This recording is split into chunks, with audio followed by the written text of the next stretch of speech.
Let's take a look at how to add the indicators. This is a new chart. It has the ES, as you can see from here. If you see an orange dot in this area, it basically means that you have delayed data. If you do, click on the dot and it will take you to the details and give you the option to sign up for real-time data. This is the only indicator that's on this chart. By default, it's the volume down here. You can click on the little eyeball to hide it. Click again to show it. This is the settings gear icon. So you can click on that, and then that indicator will give you whatever options is available in it. You can click the trash can to get rid of it, and then more that will let you change the order and move it around. For now, I'm just going to delete the volume indicator, so it's gone. Now, what you want to do is you want to go click on the indicators tab, and then you're going to go to invite only. And then you're going to add the TradingPlace indicator onto it.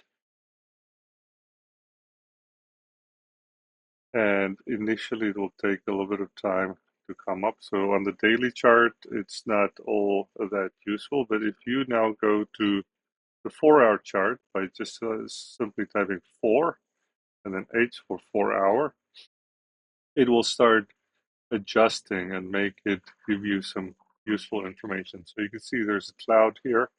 And while we're above the cloud, we're bullish. While we're below it, we're bearish. But as you can see, we're bearish. And then obviously you can have a bounce. And then many times when you get to the cloud, you might first reject, or from the top, you may bounce when you get to it. You can see that this cloud gives you higher probabilities of an interaction there. You can see that. So that's the 4-hour chart. If you want to know what the bias is, this will help you a little bit to know where things are. You can also see levels here and mark out your levels. Now, what I'm going to do next is I'm going to show you how to change the ticker. So we have ES. If you want to go to NQ, you just start typing NQ.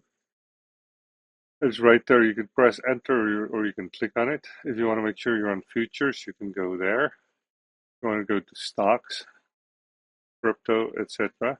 So we're going to switch to that.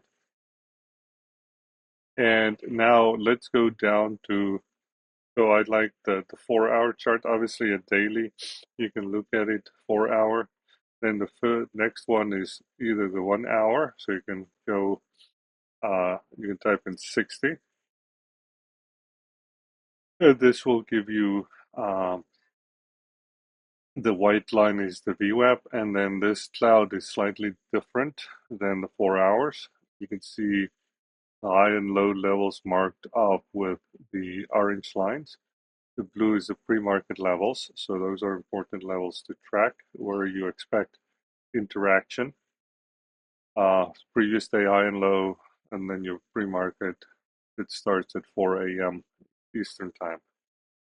So then the next one I like to look at is the 15-minute chart.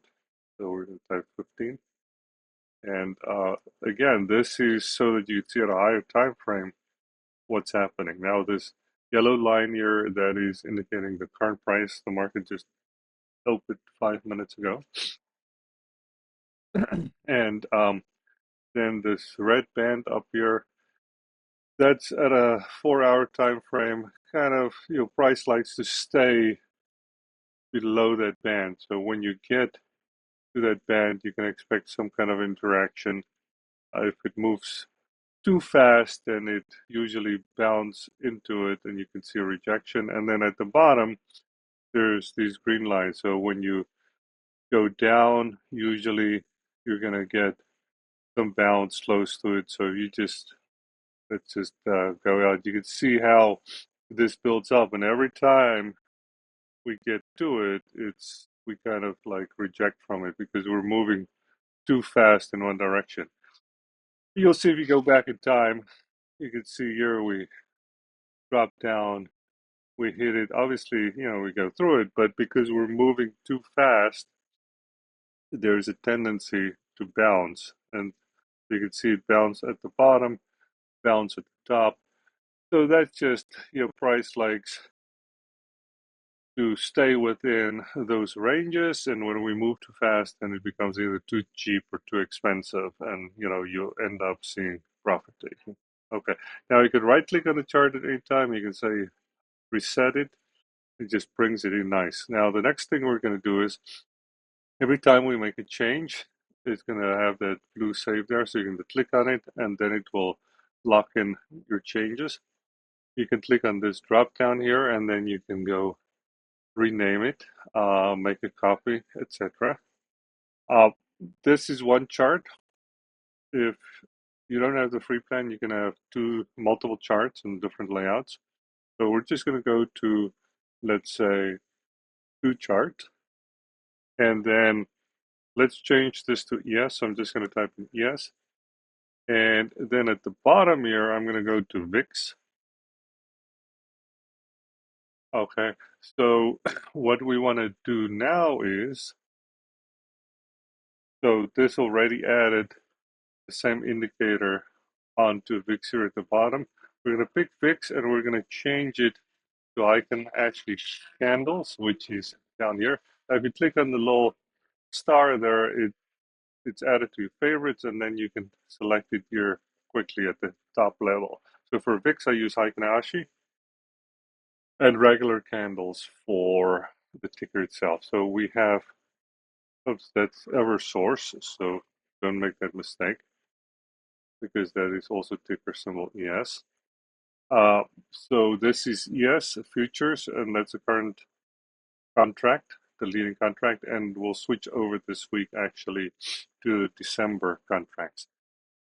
We have VIX down here below, and you can go up to, let's go quickly, so 4 hour. So now, really before I do that, I'm going to click on this and we say, so we want to synchronize between these two the interval. So if I change the top one to 4 hour, I want the bottom one to go to 4 hour as well. And then the ranges, when I move it, it's synchronized, but I don't want the symbol to stay the same. So now if I go to, let's say, 4 hour chart, you can see how the VIX down here will follow that. If I go to 15-minute chart, and the VIX is more useful on the lower time frames for me. So you see how VIX moves. Let's go to the next time frame I like. 5 minute. This is going to keep you on the right side of the trade so you can see where things are going. So if we look at, this is the Friday move. So when you zoom in at the one level, 1 minute chart, sometimes you lose perspective on where things are. So when you look at the 5 minute chart, you can see we're above the VWAP, okay, for the most part. We're also above this cloud. Again, when you're above the cloud, your lean is going to be more bullish. So you want to be careful with the short trades. And you can see here, there was a lot of chop at the open. So you see you have a down signal and then an up signal. And when you see that immediate change, that usually is a good signal to take, because the first one is like, okay, this is a down signal, but bears get trapped. And then if it immediately turns, then usually that can give you some nice upside. Again, you see a down signal and then an up signal.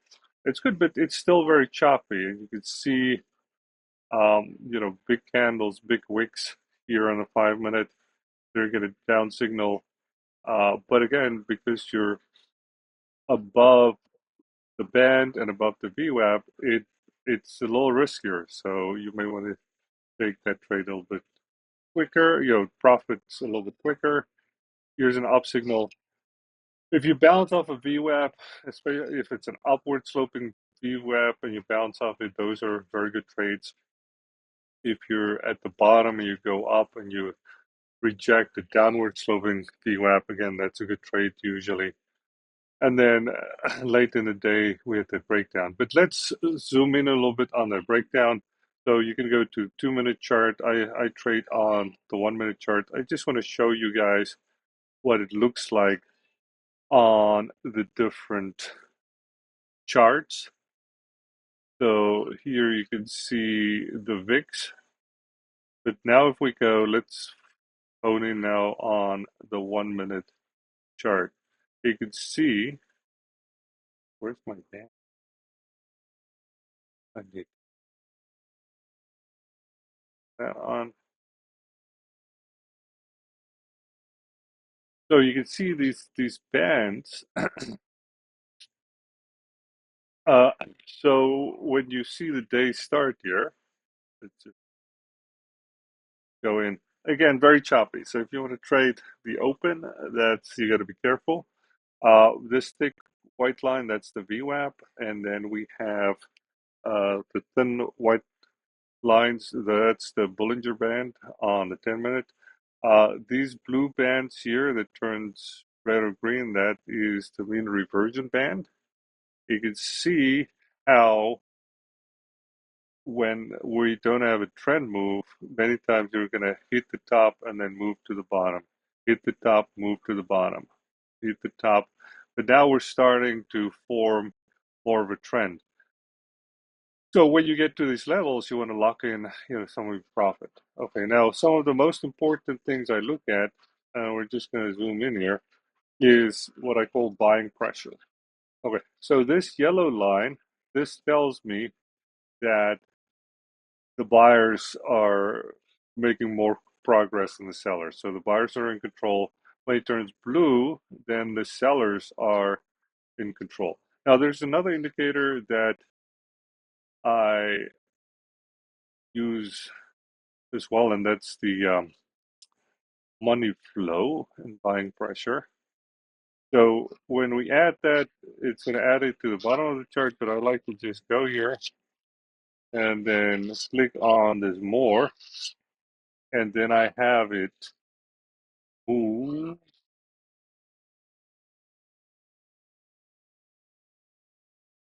So I want to move it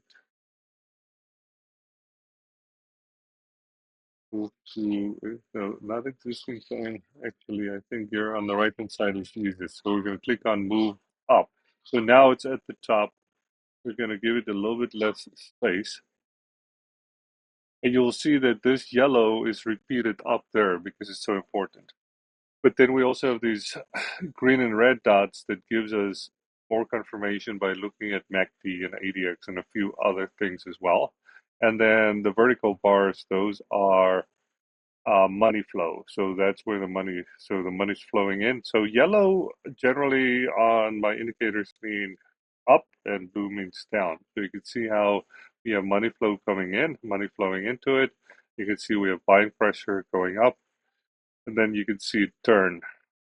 So this turn in the line is different than the alpha zone. So this yellow line, the top line is thicker than the bottom one. That means that we're bullish. And this whole area between the two is what I call the alpha zone. And when you get into a trade, the further away you are from the alpha zone, the more you're overpaying. So if you get a nice bounce here, so you bounce off this 48 cloud, you get in. But like if you're going to buy up there, you're totally overpaying and then it pulls back. So you want to get in closer to the alpha zone. Again, if the thick line is on top, we're more bullish. So even though you get some sellers in control with the blue, and then when the blue completely flips, you're going to get a red triangle because I already used blue. But you can see that the alpha zone never inverted. So it's still thick line at the top. So that tells you you're not out of the woods. And you're never out of the woods. There's market does whatever she wants to. But when the alpha zone never inverts, you have to be careful with that short trade. You can see here comes down and then these are beautiful trades because this is a trap. You can see this move up. So this yellow line tracks the high of the day. So you can see you make a new high there. And then it's a strong rejection with big full-bodied candles. So this is the bears chasing the move. They're like, okay, we're going down to zero. And then it bounces. Many times it will bounce off the VWAP, but it undercuts it and it gives us a strong bounce here, as you can see here. So now all these guys are trapped, okay? And as you move up, they'll start stopping out. And when they stop out of their shorts, they have to buy. So every time they stop out, they become buyers. That will help push the price up. And whenever you see this kind of trap formation, then you you want to be more bullish because these guys will stop out. Now, if this trap, if you go up and it fails, now you have bulls trapped, and then you can have actually quite a strong dump to the bottom. So that's why it's a little bit. You want to be a little bit careful, but the quicker you can get in, the closer to the bottom for a long, the longer you can hold through this chop, because you can see here no one has given up. And you always want to wait until one side is given up for the best trades. You can see strong chasing here. They get trapped, strong candles, but no one has given up yet. And then you can see here, as soon as we start moving up a little bit, you get a 2-minute triangle saying the trend's up. The smaller one is a 1-minute triangle. Trend's up. As soon as you get this here, you get a strong move to the upside. And when you get big candle in your favor, that is not for chasing. That's for locking in profits. You can see this red line here. That is that band that I showed you that usually when we get to it, price moved too fast. And we usually reject from it. And that's exactly what happened there. So price comes down. You can see that we get a 1-minute bearish, 2-minute bearish, sellers in control with the blue line, and then we have a flip, so it goes down. But again, whenever you take any kind of signals, you want to wait for an opposite candle. So if you say, okay, this is a good short, you're not going to get in short here, because also you want to look at where your next profit target is, which is at the next level, which is the VWAP, and then the 48 loud, and then this band. So you have these profit targets where the better traders will lock in profit. And you can see here, we get to the VWAP, they lock in profits on their shorts. What does that do? Bounce. So we expect a bounce at the VWAP. Okay, upward sloping, boom, bounce. So if you want to get into a short, you want to get as close to the alpha zone as possible. You see alpha zone, bullish, it goes here, it does not invert, okay, until it gets here. Now it's inverted. So now you have more momentum towards the downside. You can also see that these bands, the mean reversion bands, they're green and then they're neutral and then green, but then you can see it turn red and we get the downside. This dashed line and that dotted line up there, that's the high and low between 9 and 10 a.m. Very important levels. We get here, we're green. So even though it's very trappy, you go up, you go down, you bounce again off the VWAP, your bias still is long. So you want to ignore the short signals and consider them getting you cheaper entries for the long and join the longs. Okay, you can see up, down, but it's green. It's green super trend, go down, better price.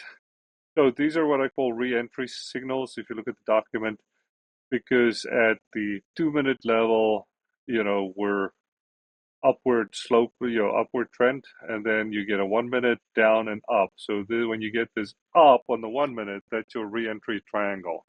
So take a look at that setup. You can see us going again down and then up again. So we keep going. It keeps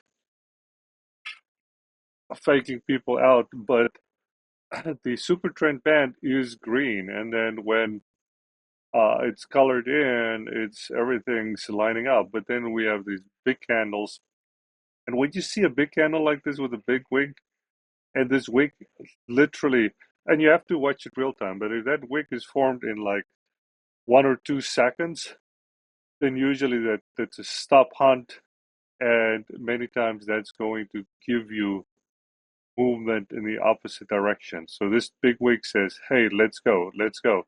And then this brown line, that is the previous day's level. Okay. So those are important levels where many times you get interaction, but this says up. Then what happens is you get this big wick at the top. This says down. Again, stop hunt. We make a new high of the day, go down. Um, but again, we're still above the VWAP. We're still above the 48. So you want to be careful on shorts. But this says, hey, stop run. So this totally stacks the odds in the favor of the bears. So right there, it's like, okay, no more longs.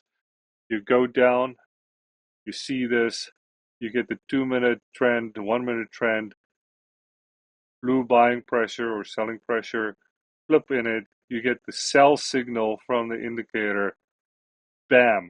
And this is all because of that candle. And all these guys start stopping out. Okay. Now again, you see this. Who's in pain? All these bulls that chased it. So we moved down, and you can see the VIX has done a lot of interaction here with the 48. So this is again why it's so choppy. But then when you get here, you can see I have the crosshair synchronized between the two. So you can see here VIX is above the alpha zone. You can see that it's got nice consistent candles. So this is building it up. You get this this dump, and then again this level, which is a very important level, and 9 a.m. to 10 a.m. low. That's exactly where we bounce. So you can see it drop down here. So you can take some profit there. You can see it bounce hard, goes up. But again, now the bears are still, they have so much profit. So they need to lock in there. And then as it bounces, they say, hey, I'm going to risk some of my profit on the short and short again. And bounce, short again. So once you have such a big move, then it really changes the dynamics very quickly. So that was Friday, and I'm intending to do a daily review and go into more details. But you can also see how money flow comes in and then it starts flowing out. But quite a big move very suddenly. So this blue triangle lines up with this red triangle up there, and you have VIX below.